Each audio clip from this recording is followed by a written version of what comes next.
আসসালামু আলাইকুম ওরহমতুল্লাহ। সুপ্রিয় দর্শক শ্রোতা, আপনাদেরকে ভালোবাসা এবং অভিনন্দন জানাচ্ছে। আজকের বিষয়টা হচ্ছে বাংলাদেশে যে সাংস্কৃতিক পরিবর্তনের লক্ষ্য করা যাচ্ছে সেটা কিছু নিয়ে কথা বলতে চাই। বাংলাদেশে দীর্ঘকাল থেকে জন্মলগ্ন থেকে বাংলাদেশের বাঙালি কালচার ধারণ করে আসছে।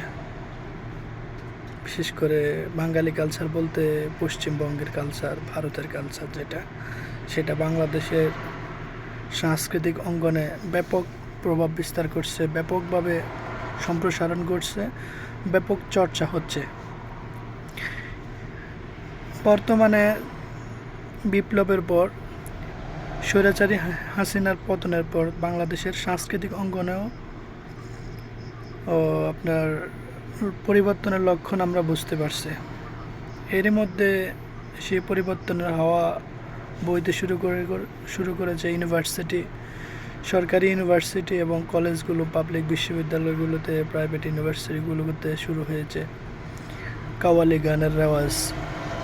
এটা দ্বারা এটাই প্রমাণ হচ্ছে যে বাংলাদেশের সাংস্কৃতিক কালচার সেটা আসলে পরিবর্তনের হাওয়া আমরা লক্ষ্য করা যাচ্ছে। আগে পয়লা বৈশাখ, মঙ্গল শোভাযাত্রা এগুলো ছিল মূলত পশ্চিমবঙ্গের কালচার, ভারতের হিন্দু কালচার। বাংলাদেশ সংখ্যাগরিষ্ঠ মুসলিম দেশ হলো বাংলাদেশ হচ্ছে একটা সাম্প্রদায়িক রাষ্ট্র। এখানে সকল ধর্মের চর্চা হচ্ছে, সুন্দরভাবে চর্চা হচ্ছে, কেউ কারো ধর্মে বাধাগ্রস্ত করতেছে না। সবাই সম্প্রীতির সাথে বসবাস করতেছে, সবাই সম্প্রীতির সাথে প্রার্থনা করতেছে তাদের স্ব দেবতার কাছে। বিশেষ করে হিন্দুরা দেবতার কাছে প্রার্থনা করে, মুসলিমেরা আল্লাহ সুবহানাহু ওয়া তাআলার কাছে প্রার্থনা করে। রাজনৈতিক নেতিবাচক কালচার হলেও বাংলাদেশের ধর্মীয় কালচারটা বরাবরই স্বাধীন ছিল আগে থেকে। এই যে হিন্দুদের মন্দির পড়ছে, ভাঙচুর করছে, এগুলো আসলে মুসলিমেরা করেনি। বরঞ্চ মুসলিম সন্তানেরা যারা ধর্মীয় শিক্ষায়, ইসলাম শিক্ষায় আদর্শ ধারণ করে তারাই মন্দির পাহারা দিয়েছে, মন্দিরকে সংরক্ষণ করে রেখেছে, দুর্বৃত্তায়ন থেকে রক্ষা করার চেষ্টা করছে এবং কি করবেও ভবিষ্যতে। এটাই সাম্প্রদায়িক রাজনীতির একটা উজ্জ্বল দৃষ্টান্ত, সাম্প্রদায়িক সম্প্রীতির রাজনীতির একটা উজ্জ্বল দৃষ্টান্ত। এটাকে রাজনীতি বলবো না, এটাকে বলবো ধর্মীয় মানবতা, ধর্মের প্রতি ভালোবাসা। এটাই প্রমাণ করে যে বাংলাদেশে মানুষের মধ্যে ধর্মের চেতনা, সম্প্রীতি আছে। স্ব ধর্মের সমান অধিকার নিশ্চিত করানোর জন্য সংখ্যাগরিষ্ঠ লোকগুলোই যে মুসলিম, বিষয়টা এরকম না। ডক্টর ইউনূস সরকার একটা কথা বলেছেন, আসলে আমরা নিজেকে সংখ্যালঘু কিংবা সংখ্যাগুরু বলে নিজেদেরকে প্রকাশ করব না। আমরা বাংলাদেশের নাগরিক, হিন্দু হোক আমরা বাংলাদেশের নাগরিক, মুসলিম হোক আমরা বাংলাদেশের নাগরিক। আমি আমার রাষ্ট্রীয় অধিকার চাই। আমাকে রাষ্ট্র থেকে আমি বাংলাদেশের নাগরিক হিসেবে আমার রাষ্ট্রীয় যে অধিকার আছে সে অধিকার আমি চাই। এটা একটা অসাধারণ একটা বাণী, এমনকি অসাধারণ একটা মেসেজ। এটা হচ্ছে সাম্প্রদায়িক সম্প্রীতি টিকে রাখার জন্য এবং কি ইউনিটি টিকে রাখার জন্য, মানবতা টিকিয়ে রাখার জন্য অসাধারণ একটা মেসেজ বাংলাদেশের জন্য, ভারতের জন্য, বহির্বিশ্বের জন্য।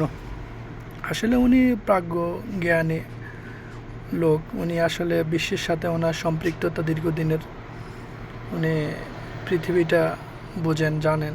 উনি অসাধারণ একজন ব্যক্তিত্ব, ওনার সম্পর্কে বলে গুণগান শেষ করা যাবে না। আল্লাহ ওনার হায়াতে তাইয়্যিবা দান করুক এবং উনি বাংলাদেশের রাজনীতি সংস্কার করে বাংলাদেশে একটা মুক্ত পরিবেশের রাজনীতি, মুক্ত পরিবেশের অর্থনীতি, মুক্ত পরিবেশের মানুষের অধিকার নিশ্চিত করুক, সে আশাটায় রইল ওনার প্রতি। এবং কি সে মঙ্গল কামনায় করে আমরা সে যেন করতে পারে তার সহযোগী উপদেষ্টাদেরকে নিয়ে এবং বাংলাদেশের সাধারণ জনগণকে নিয়ে।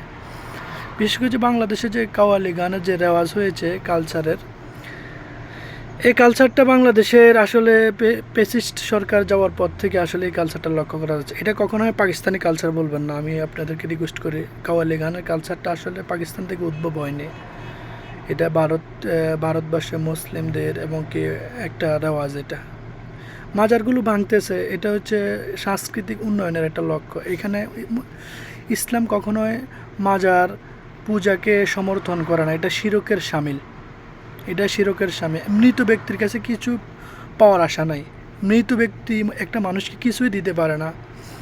দেওয়ার মালিক আল্লাহ সুবহানাহু ওয়া তাআলা। আপনার কাছে আপনার কিছু লাগবে, আপনার কিছু চাওয়া লাগবে, আপনার সকল কিছু হচ্ছে আল্লাহ সুবহানাহু ওয়া তাআলার কাছে।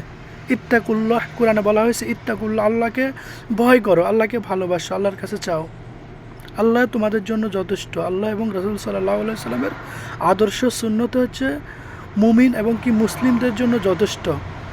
কারণ আল্লাহ সুবহানাহু ওয়া তাআলা এবং কোরআন এবং রাসূল সাল্লাল্লাহু আলাইহি সাল্লামের হাদিস এগুলো বিশ্ববাসীর জন্য, সকল মুসলিমের জন্য, অমুসলিমের জন্য হচ্ছে হেদায়েত স্বরূপ।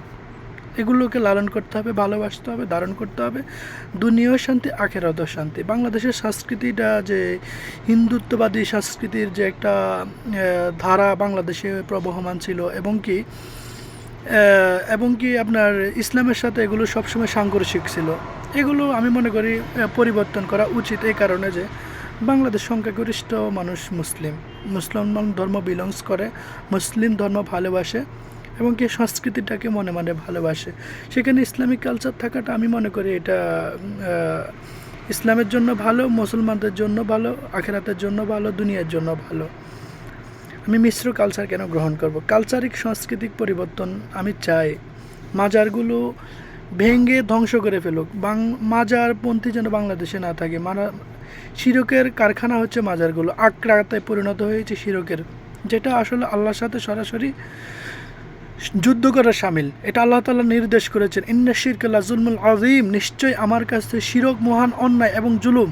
তাহলে আমরা বাংলাদেশে সংখ্যাগরিষ্ঠ মুসলিম দেশে কেন মাজার হবে? মাজার সেজদা দেওয়া মানে শিরক, মাজার মৃত ব্যক্তির কাছে কোনো কিছু সাহায্য চাওয়া মানে শিরক। এটা স্পষ্ট শিরক, এটা স্পষ্ট আল্লাহর আইন লঙ্ঘন। এটার জন্য বাংলাদেশের সাধারণ মুসলিম জনগণের বোধোদয় হয়েছে, সেজন্য সেটা করতেছে। আমি এটাকে ধন্যবাদ জানাই। এভাবে কালচারকে চেঞ্জ করতে হবে, কালচারকে ভালোবাসতে হবে। তার মানে কি আমরা হিন্দুদেরকে প্রায়োরিটি দিচ্ছি, খ্রিস্টানদেরকে প্রায়োরিটি দিচ্ছি, মুসলিম ধর্মকে প্রায়োরিটি দিচ্ছি। কালচার চেঞ্জ করা মানে অন্য অন্য ধর্মীয় বিধর্ম যারা আছে তাদেরকে সাথে তাদের কালচার নষ্ট করা বা তাদেরকে প্রায়োরিটি না দেওয়া, ধর্মীয় প্রায়োরিটি না দেওয়া, বিষয়টা এরকম না, বিষয়টা টোটালি ভিন্ন। বিষয়টা দুইটা, এখানে কনসেপ্টটা হচ্ছে অন্যরকম। সকল ধর্মীয় উপাসনালয় থাকবে, প্রার্থনা থাকবে, তাদের উৎসবগুলো থাকবে। এটার অর্থ এই নয় যে তাদেরকে কোণঠাসা করে ফেলতেছে, কালচার ধ্বংস করতেছে, এটা ভুল বুঝবেন না। একটা হচ্ছে শিরকের বিরুদ্ধে যুদ্ধ, আরেকটা হচ্ছে কালচার, দুটো ভিন্ন বিষয়। ধর্মীয় ভেদে কালচার স্থাপন হয়। মুসলিমদের কালচার কখনো এটা হতে পারে না যে মাজার পূজারি করা, মাজারে সেজদা দেওয়া, আল্লাহর সাথে শিরক করা। এটা মুসলিমদের কালচার হতে পারে না। মুসলিমদের কালচার হতে পারে না যে ধর্ম যার যার উৎসব সবার। এটা মুসলিম ধর্মে কোনো মুসলিম কোরআনে এবং কি হাদিসে কোথাও এটা বলা হয়নি যে আপনারা নামাজও পড়বেন, পুজোও করবেন, হিন্দুদের দেবদেবীও প্রদর্শনী দেখবেন। এটা কখনো মুসলিম কালচার হতে পারে না, এটা আল্লাহ তাআলা বলেনি। সো মুসলিমেরা স্ব ধর্ম পালন করবে, স্ব উৎসব করবে। এটা সম্প্রীতি স্থাপন করতে হয়েছে বাংলাদেশে, এটা সম্প্রীতি থাকবে, বজায় থাকবে। ঠিক at the same time Hindu তাদের কালচারকে এস্টাবলিশ করবে, তারা পূজা করবে, উৎসব করবে, তাদের যে ধর্মীয় উৎসবগুলো আসে সেগুলো তারা করবে, তারা প্রার্থনা করবে তাদের মন্দিরে।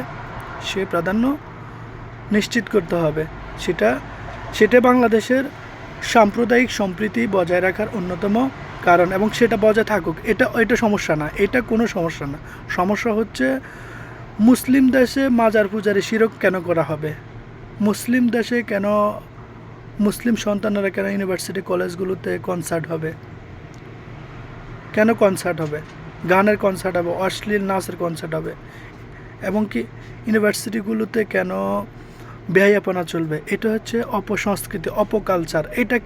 এটাকে রিডিউস করতে হবে, এটাকে টোটালি রিডিউস করতে হবে। এটাই আমার বলা। ইনশাআল্লাহ ধীরে ধীরে ক্রমান্বয়ে আমাদের সংস্কৃতিটা উন্নত মানের হবে এবং কি একটা ইসলামিক সংস্কৃতি হবে। আর পাশাপাশি হিন্দুদের সংস্কৃতি, হিন্দুদেরটা অক্ষুণ্ণ থাকবে, সেটা তারা ডেভেলপমেন্ট করবে ভিন্নভাবে। এটা নিয়ে আমার ভিন্ন কোনো এবং বিরোধিতা নেই। তারা তাদেরটা করবে, মুসলিমেরা মুসলিমেরটা করবে। আমার এটাই বলা।